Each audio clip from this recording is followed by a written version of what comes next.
এই ফাঁকা রাস্তায় কেবল পুলিশের গাড়ি আর মাঝে মাঝে অ্যাম্বুলেন্সের শব্দ শোনা যেত। সেই শব্দ যেন আমাদের মনে করিয়ে দিত একটা অজানা বিপদ আমাদের চারপাশেই লুকিয়ে আছে।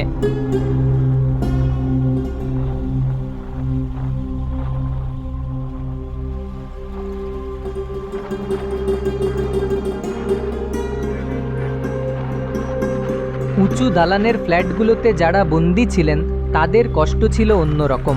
টাকা পয়সা থাকলেও তারা ছিলেন ঘরবন্দি, প্রিয়জনদের কাছে যেতে পারতেন না। যদি অসুস্থ হই, এই ভয়টা সারাক্ষণ তাদের তাড়িয়ে বেড়াতো। টেলিভিশন বা মোবাইলের স্ক্রিন হয়ে উঠেছিল বাইরের পৃথিবীর সাথে যোগাযোগের একমাত্র মাধ্যম। জীবন তখন ছোট হয়ে এসেছিল একটি ঘরের মধ্যে। অন্যদিকে ঢাকার খেটে খাওয়া মানুষের জীবন ছিল আরও কঠিন।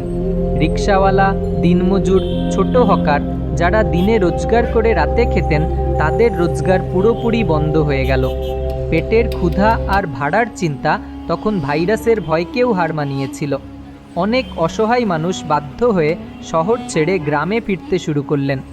ট্রাকে বা পায়ে হেঁটে হাজার হাজার মানুষের সেই গ্রামে ফেরা লকডাউনের অন্যতম বেদনাদায়ক স্মৃতি। আমাদের চিকিৎসক, নার্স এবং অন্যান্য স্বাস্থ্যকর্মীরা তখন ছিলেন আসল হিরো। তারা নিজেদের জীবন বিপন্ন করে রোগীদের সেবা দিয়েছেন। তারা দিনের পর দিন পিপিই পরে হাসপাতালে কাটিয়েছেন, নিজেদের পরিবার থেকে দূরে থেকেছেন। তাদের এই ত্যাগ ছিল অসীম সাহসের প্রতীক।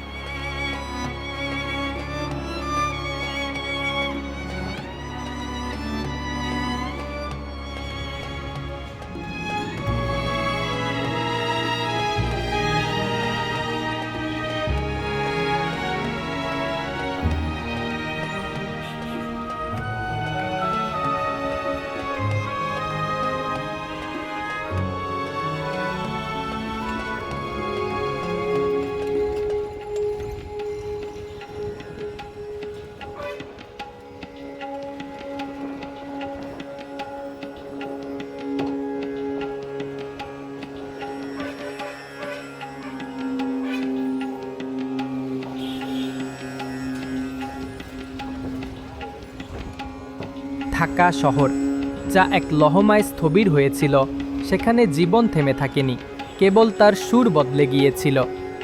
এই লকডাউন ছিল এক বিশাল পরীক্ষা, যেখানে উঁচু দালানের এপার থেকে বস্তির ওপার পর্যন্ত প্রতিটি মানুষকেই মোকাবিলা করতে হয়েছিল এক অদৃশ্য শত্রুকে। এটি ছিল ধনী গরিব, চিকিৎসক সাধারণ, সবার সম্মিলিত গল্প।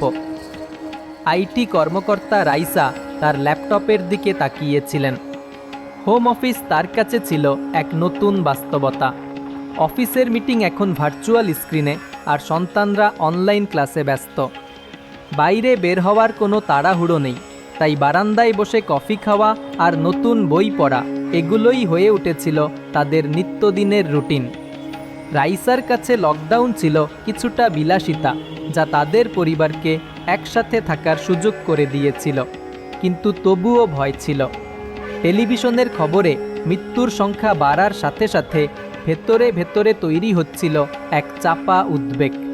এই অদৃশ্য ভাইরাস কখন দরজায় কড়া নাড়বে? বাজার করার জন্য ডেলিভারি ম্যানের আগমনের জন্য অপেক্ষা করা ছিল এক অজানা আশঙ্কার মিশ্রণ।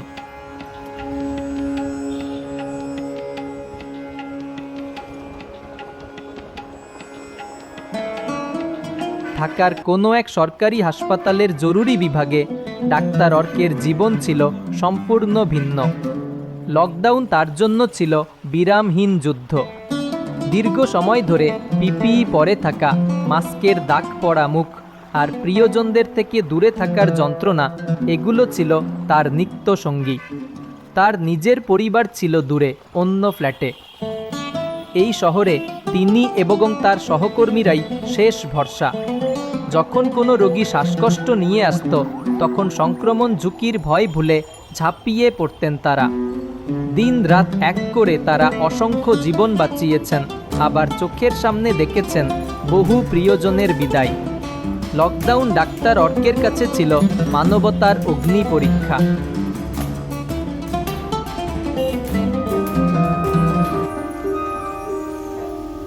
বস্তির রহিমা। তিনি একটি গার্মেন্টস ফ্যাক্টরিতে কাজ করতেন। লকডাউনে ফ্যাক্টরি বন্ধ হয়ে যাওয়ায় তার জীবনের চাকাও থেমে গিয়েছিল। জমানো টাকা ফুরিয়ে যাওয়ায় বস্তির সংকীর্ণ ঘরে দুবেলা খাবার জোটানোই কঠিন হয়ে পড়েছিল।